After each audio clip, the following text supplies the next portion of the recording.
السلام علیکم ورحمۃ اللہ وبرکاتہ۔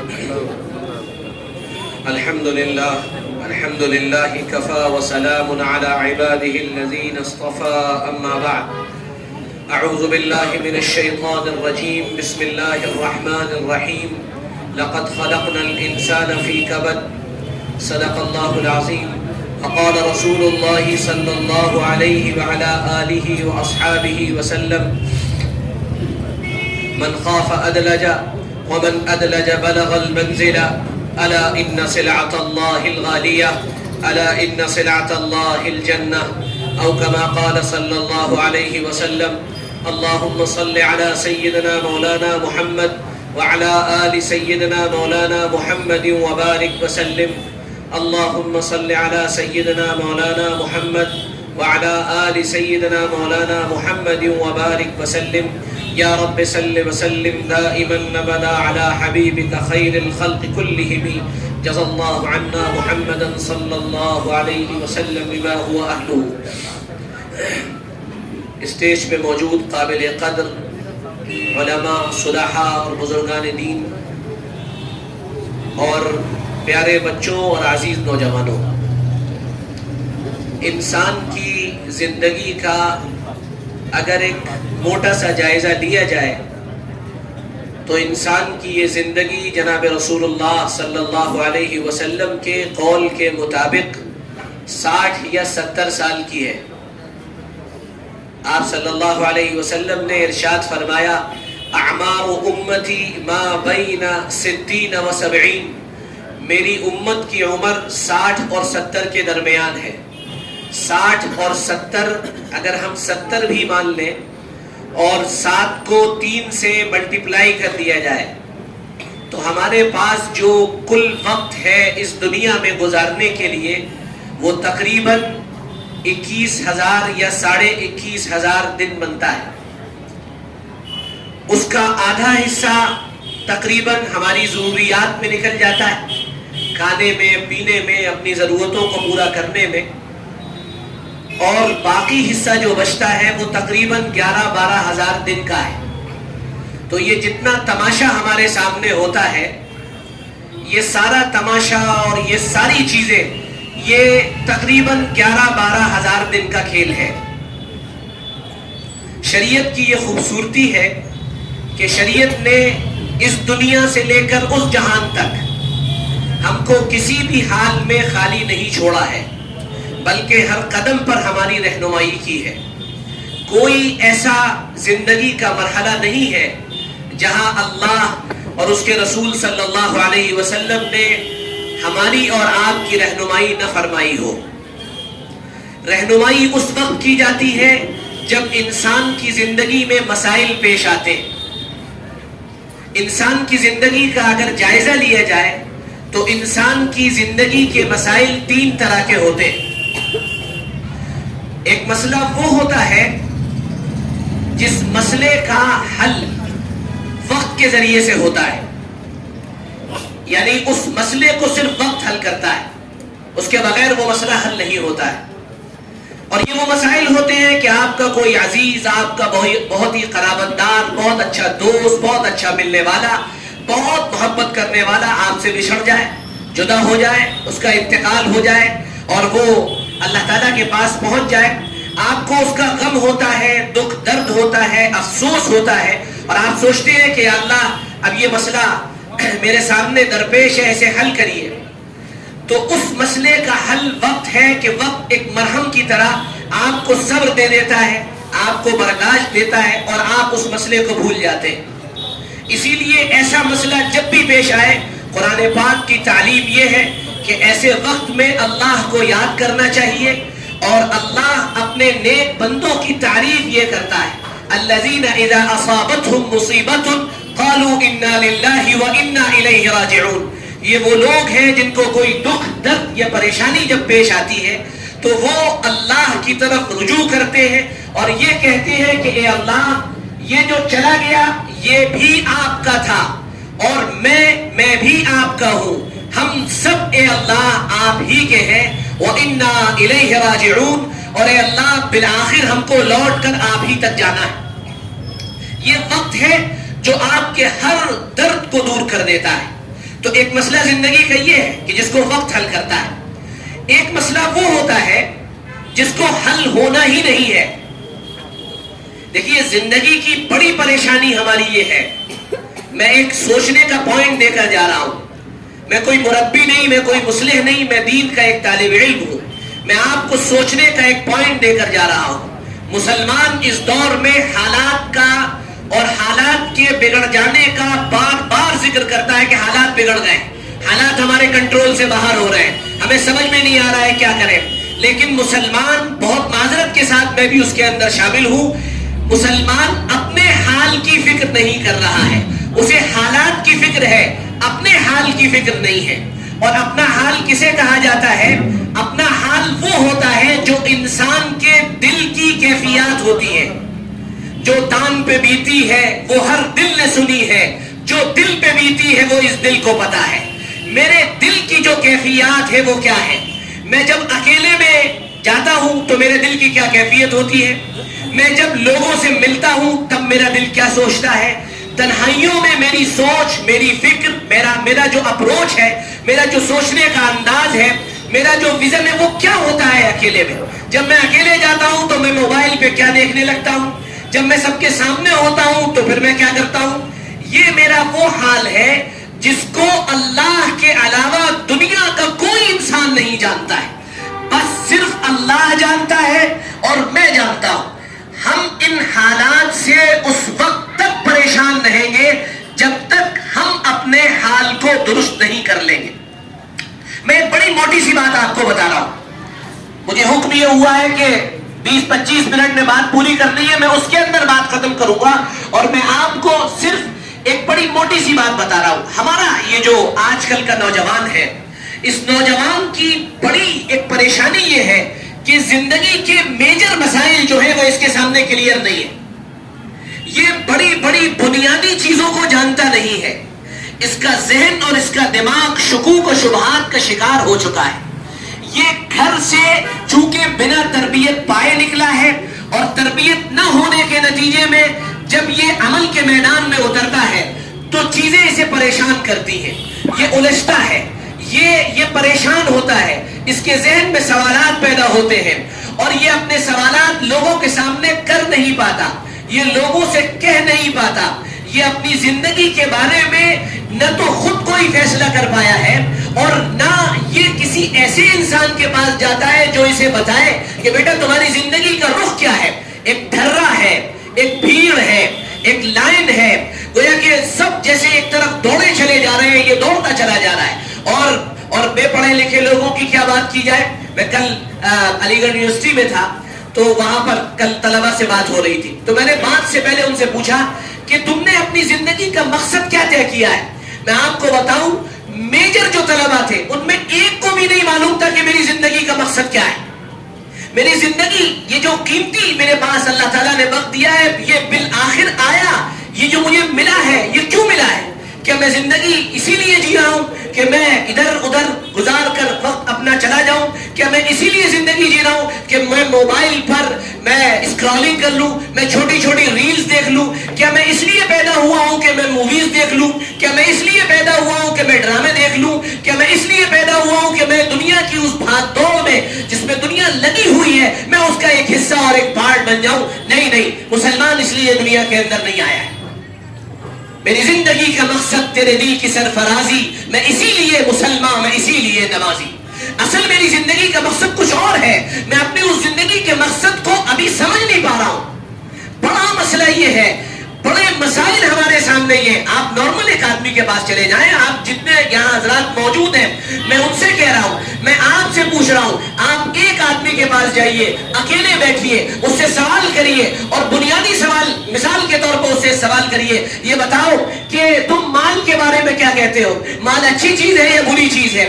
میجر آپ کو لوگ ایسے ملیں گے جو یہ کہتے ہوئے ملیں گے کہ مال بری چیز ہے, اور جو مال کمانے کی محنت میں لگا ہوا ہے وہ دنیا کے اندر پھنسا ہوا ہے. جو مال کمانے کی محنت میں لگا ہوا ہے اس کا اللہ سے کوئی مضبوط تعلق نہیں ہے. جو مال کمانے کی محنت میں لگا ہوا ہے وہ بالکل کوئی ایک بہت ہی بددین قسم کا انسان ہے.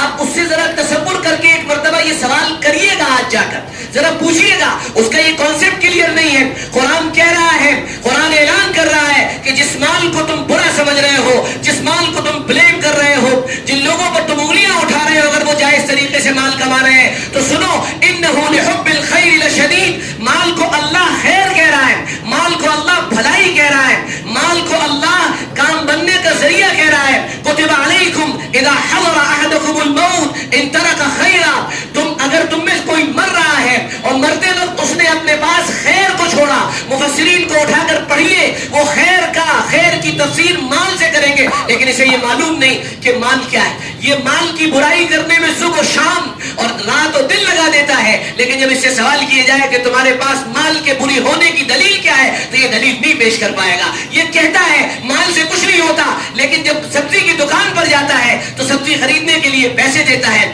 ٹوپی لینے جاتا ہے ٹوپی کے لیے پیسے دیتا ہے، اپنے قمیض اور شرٹ لینے جاتا ہے اس کے لیے پیسے دیتا ہے. اگر مال سے کچھ نہیں ہوتا تو پھر سر سے لے کر پیر تک جتنی چیزیں ہمارے پاس ہیں یہ کس چیز سے ہم نے خریدی ہے؟ کانسیپٹ کلیئر نہیں ہے، یعنی معلوم ہی نہیں ہے اسے کیا ہے، یعنی اسے پتہ ہی نہیں ہے دنیا میں کیا ہو رہا ہے، کیا چیز صحیح ہے، کیا چیز غلط ہے، کیا خیر ہے، کیا شر ہے، کیا نیکی ہے، کیا بدی ہے، کیا اچھائی ہے، کیا برائی ہے، کیا ظلمت ہے، کیا نور ہے، اسے کچھ نہیں معلوم. اس کا ایک ڈھرا ہے، اس ڈھرے پر وہ چلتا چلا جا رہا ہے. ہمارا سب سے بڑا مسئلہ یہ بن گیا ہے کہ ہم اپنے مسائل کو کیٹیگرائز کرنا بھول گئے.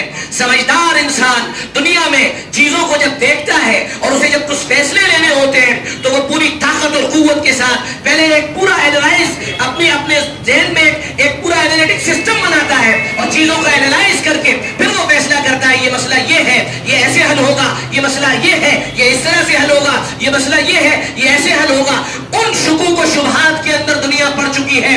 میں طلبا کے درمیان جاتا ہوں، میں پڑھے لکھے لوگوں کے درمیان اللہ کے فضل سے جاتا ہوں. ایک علی گڑھ یونیورسٹی کا طالب علم، میری اس سے 1.25 گھنٹے بات ہوئی بیٹھ کر، وہ پوری ایک جماعت تھی، ان سے 1.25 گھنٹے میری بات ہوئی بیٹھ کر. جب باہر نکلے ہم تو وہ ٹوپی لگایا ہوا تھا، اس کے چہرے پہ سجدے کا نشان تھا اور اس کے چہرے پر سجدے کے آثار ظاہر ہو رہے تھے، جیسے قرآن نے اعلان کیا سیماہم فی وجوہہم من اثر السجود. اس کا چہرہ چمک رہا تھا اور بتا رہا تھا کہ ایک صاحب ایمان لڑکا ہے. لیکن جب میں نے اسے بات چیت شروع کی تو وہ مجھ سے کہنے لگا کہ مولانا صاحب 1.5 گھنٹے کی گفتگو کے بعد میں اس کا کنکلوژن آپ کو بتاؤں. میں نے کہا ضرور بتاؤ. تو وہ کہنے لگا مولانا صاحب آپ کی اس بات کرنے سے پہلے جو آپ نے تقدیر کے مسئلے پہ کی ہے، جو آپ نے مجھے تقدیر سمجھائی ہے، میرا دل یہ چاہتا تھا کہ میں مسلمان جو ہوں میں اسلام چھوڑ دوں، میں مرتد ہو جاؤں، میں ایتھیسٹ ہو جاؤں اور میں کلمے کو چھوڑ کر کوئی دوسری راہ اختیار کر لوں. یہاں تک پہنچ گئے ہم لوگ، یہاں تک آ چکے ہیں ہم لوگ. اللہ کے نبی صلی اللہ علیہ وسلم کی مبارک زندگی اس میں ہمارے لیے کوئی چارمنگ نہیں. لباس سر سے لے کر پیر تک، جینے کا انداز، کھانے پینے کا انداز، ہمارا اٹھنا بیٹھنا، یہ سارا کا سارا بالکل ڈھل چکا ہے ایک خاص تہذیب کے اندر. دعوے داری میں ہم مسلمان ہیں لیکن دل سے اللہ اور اس کے رسول صلی اللہ علیہ وسلم کی عظمت نکل چکی. مسئلوں کو کیٹیگرائز کریں. میں نے عرض کیا تھا پہلا مسئلہ وہ جس کو وقت حل کر دیتا ہے. دوسرا مسئلہ وہ جس مسئلے کو حل ہونا ہی نہیں ہے، وہ کبھی حل نہیں ہوگا. اگر کسی کا مزاج اور کسی کا ذوق بگڑ جائے اور کسی کے اخلاق بگڑ جائیں اور کوئی آدمی غصے والا ہو، کوئی آدمی کوئی ایسی یعنی اپنے اندر بری صفت رکھتا ہو اور آپ اس پر محنت کر رہے ہیں، یاد رکھیے آپ اپنے وقت کو ضائع کر رہے ہیں.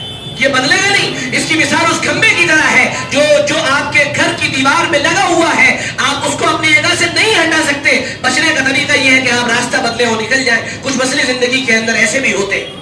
اور تیسرے مسئلے وہ ہوتے ہیں ہماری زندگی کے جو مسئلے ہم سے وقت مانگ رہے ہوتے ہیں، جو مسئلے ہم سے ٹائم مانگ رہے ہوتے ہیں، جو یہ چاہتے ہیں کہ انرجی لگائی جائے، کوشش کی جائے، محنت کی جائے، تگودو کی جائے. پوری دنیا کے اندر سب سے مشکل کام، سب سے آسان کام نعرے لگانا، اس سے زیادہ آسان کام بھیڑ جمع کر لینا، اس سے زیادہ آسان کام تھوڑا چلا لینا اور شور مچا لینا اور یہ سمجھنا کہ اس چلانے سے، اس شور مچانے سے، اس ہماری نعرے بازی سے حالات تبدیل ہو جائیں گے. کبھی ایسا کچھ ہونے والا نہیں ہے. اور ایک نظریہ یہ بھی ہے کہ شاید کوئی بزرگ آئیں گے اور ادھر سے کالندی کچھ کی طرف سے آئیں گے اور نکل کر ایک پھونک ماریں گے، ایک دم کریں گے اور ساری دنیا کے اندر اندر بہت شاندار تبدیلی آ جائے گی. ایسا نہ پہلے کبھی ہوا ہے نہ آئندہ کبھی ہوگا. یاد رکھیے اس دنیا کو اللہ تعالیٰ نے دارالاسباب بنایا ہے اور اسباب کے دائرے سے باہر یہاں پر صرف اللہ کچھ کر سکتا ہے, ورنہ اس دنیا میں اسباب کے دائرے سے باہر کچھ نہیں ہوتا ہے, کبھی کچھ نہیں ہوتا ہے اور کبھی ہو ہی نہیں سکتا ہے. یہ بات اچھی طرح یاد رکھنے کی, خوب سمجھ لیجیے اور اچھی طرح دل کے اندر اتار لیجیے. اسباب کو ساتھ لے کر چلنا پڑے گا اور ہم کو اپنے اسباب کے دائرے میں ان محنتوں کو اختیار کرنا پڑے گا جن محنتوں کو وہ لوگ اختیار کر رہے ہیں جو اس وقت ہمارے مقابلے پر کھڑے ہوئے. یاد رکھیے گا میری بات اور اشارے سمجھتے چلیے گا. قرآن پاک کے اشارے اگر ہم نے سمجھے ہوتے, قرآن پاک کو اگر سمجھنے کی اور قرآن پاک کو اچھی طرح دل میں اتارنے کی اگر ہمارے اندر کوئی للک ہوتی اور اس کے لیے ہماری کوئی محنتیں ہوتی تو قرآن پاک ہم کو اشاروں میں نہ جانے کتنی بات سمجھا دے رہا ہے. وَمَكَرُوا وَمَكَرَ اللَّهُ, تدبیریں ان کی بھی ہیں, تدبیریں تمہاری بھی ہیں. اللہ نے جو اہل علم ہیں, جو سمجھدار ہیں, جنہوں نے قرآن پڑھا ہے, میں ان کو اشارہ کرنا چاہتا ہوں کہ وہ سمجھ لیں گے کہ اللہ نے لفظ بھی نہیں بدلا ہے, لفظ بھی نہیں بدلا ہے. تدبیریں ان کی بھی, تدبیریں تمہاری بھی. بتانا یہ ہے کہ ان کی تدبیریں اور تمہاری تدبیریں پیرل جب ہوگی تب جا کے تم ان کے مقابلے میں کھڑے ہو سکو گے, ورنہ تمہارے بیان اور تقریر اور کچھ دیر کی چھوٹے پروگراموں سے اور بے عملی کی ان باتوں سے کچھ ہونے والا نہیں ہے. بالکل سیدھی سیدھی بات. تو کچھ مسائل آپ سے انرجی مانگتے ہیں, کچھ مسائل آپ سے یہ چاہتے ہیں کہ وقت لگاؤ, سیکھو, سیکھنا پڑے گا. دنیا کا سب سے مشکل کام دین سیکھنا اور اس پر عمل کرنا ہے, اس سے مشکل کچھ نہیں ہے دنیا کے اندر. حال یہ ہے کہ داڑھی ٹوپی والا میرے پیچھے نماز کے لیے کھڑا ہوا, میں نے کہا تکبیر کہو, وہ تکبیر کہہ رہا ہے, وہ تکبیر بھول جا رہا ہے. یہ حالات, آدھے میٹر کی داڑھی ہے اور مجھے دیکھ کر مصلی پہ کھڑا ہو گیا نماز پڑھانے کے لیے, سورہ فاتحہ میں 2-2 3-3 لہریں جلی کر رہا ہے. پیچھے والوں کی نمازیں خراب ہو رہی ہیں. حال یہ ہے کہ وہ سیکھنے کو تیار نہیں ہے. وہ یہ سمجھتا ہے کہ میں نے چوبا لمبا پہن لیا, میں نے داڑھی بڑی لمبی کر لی, اب مجھے سب کچھ آ گیا ہے. بھلا ہو اہل مدارس کی محنت کا, اس کا اندازہ آپ کو آج نہیں آئندہ چل کر ہوگا کہ یہ مسجدوں کے اندر بیٹھ کر, یہ مکاتب کے اندر بیٹھ کر, یہ جو ٹاٹ اور تخت پر جنہوں نے اپنی خواہشوں کو, جنہوں نے اپنے جذبات کو, جنہوں نے اپنی آرزوؤں اور تمناؤں اور مرادوں کو تج دیا ہے اور اپنے آپ کو ایک کام کے لیے وقف کر دیا ہے کہ یہ مسلمان بچے جن کے پاس نہ زیادہ اسباب ہے نہ زیادہ چیزیں ہیں, ان کو بیٹھ کر اللہ کا نام سکھانا ہے, ان کو بیٹھ کر قرآن سکھانا ہے, ان کو بیٹھ کر اللہ رب العزت کی بڑائی اور وحدانیت اور اللہ تعالیٰ کی کبریائی کا سبق اور درس ان کو دینا ہے. حال یہ ہے, میں آخری بات عرض کروں گا, میں اس سے زیادہ لمبی بات نہیں کروں گا, میں آخری بات آپ کے سامنے عرض کر رہا ہوں. حال یہ ہے کہ مرعوبیت چھائی ہوئی ہے. اگر مرعوبیت کو آپ کہیں تو میں آپ کو صرف ایک بات کہنے کے لیے, میں اس وقت بے بس ہو رہا ہوں یہ بات کہنے کے لیے کہ مرعوبیت نام ہے اللہ کی وجودی ضد کا, اللہ کی عظمت کے اعتراف نہ ہونے کا. ہر کوئی ڈرا سہما بیٹھا ہے, گھبرایا ہوا بیٹھا ہے اور گھبرا اس لیے رہا ہے کہ حالات بہت خراب ہیں. حالات کو سنوارنے کے لیے آپ کو کسی انسان کے پاس جانے کی ضرورت نہیں ہے, آپ کو کسی بہت بڑے ادھیکاری یا عہدیدار کے پاس جانے کی ضرورت نہیں ہے. حالات تب سنوریں گے جب میں خود اپنے آپ کو سنوارنے کی کوشش کروں گا. ہم اندیکھی غلامی میں مبتلا ہے, اندیکھی غلامی ہمارے اوپر مسلط ہے. آپ معاف کریے, میں اور آپ ہم سب موبائل کے غلام ہیں. ابھی موبائل جیب سے گر جائے, یہ موبائل جیب سے ادھر ادھر ہو جائے, کیا ہماری کیفیت بالکل مرغ بسمل کی طرح نہیں ہوتی کہ ہم تڑپنے لگتے ہیں؟ ہر تھوڑی دیر کے بعد جیب میں پرس ڈھونڈنے کے لیے ہاتھ نہیں جاتا ہے, بلکہ جیب میں ہاتھ جاتا ہے میرا موبائل کہاں ہے, میرا موبائل کہاں ہے. اگر موبائل کسی کو دے دیا اور دے کر بھول گئے اور پھر اس کے بعد جیب میں ہاتھ ڈالتے, موبائل کہاں گیا, میرا موبائل کہاں گیا. یہ حالات ہے ہمارے. ان حالات میں آپ کچھ کر لیں گے. آپ اگر یہ سوچتے ہیں تو خدا را اس سوچ کو نکال دیجئے. بہت محنت کی ضرورت ہے. اور یہ اندیکھی غلامی کیسی ہے, میں ایک واقعہ سنا کے بعد پوری کروں گا, اور یہ واقعہ بہت سبق رکھتا ہے. اتنے سبق اس کے اندر چھپے ہوئے ہیں کہ آپ اندازہ نہیں لگا سکتے. ہوا یوں کہ ایک گاؤں کے اندر, ایک گاؤں میں ایک صاحب گدھا لے کر آئے. بہت عبرت کا واقعہ ہے. وہ گدھا لے کر آئے. جب وہ گدھا لے کر آئے تو انہوں نے, اتفاق کی بات یہ تھی گاؤں تھا, دیہات تھا, اور ان کے پاس رسی نہیں تھی باندھنے کی. بڑے پریشان کہ یار رات کا وقت ہے, گدھا بھی آ گیا اور رسی موجود نہیں ہے, رسی سے باندھا نہیں تو یہ گدھا بھاگ جائے. وہ پڑوسی کے پاس گئے, کہہ رہے یاسین بھائی جی رسی ہے؟ کہا کس کام کے لیے؟ کہا گدھا لایا ہوں باندھنا ہے. کہا رسی تو نہیں ہے. کہا یار وہ تو گدھا میرا چلا جائے گا رات کو. کہا نہیں جائے گا. ارے کیسی بات کرتے ہو بھائی یاسین بھائی, گدھا چلا جائے گا اسے اگر نہیں باندھیں گے. اس نے کہا نہیں, تم ایک کام کرو, تم میرے گھر سے جاؤ اور ایک اداکاری کرتے ہوئے جاؤ, اور اداکاری یہ ہوگی جیسے تمہارے ہاتھ میں رسی اور تم رسی لے کر آ رہے ہو, اور گدھے کے پاس پہنچنا, اور گدھے کے پاس پہنچ کر اس کے گلے میں رسی باندھنے کی ایک ایکٹنگ کرنا, اداکاری, اور پھر اس کو کھوٹے پہ باندھ دینا, اداکاری کرنا بس. اس نے کہا یار مذاق کیوں کر رہے ہو بھائی, 20-30 ہزار روپے کا میرا گدھا ہے, تو گدھا ہے اور تو وہ چلا جائے گا, تمہیں اپنی مذاق کی سوچ رہی ہے. اس نے کہا یار نہیں ہوگا, تم آزما کے دیکھ لو.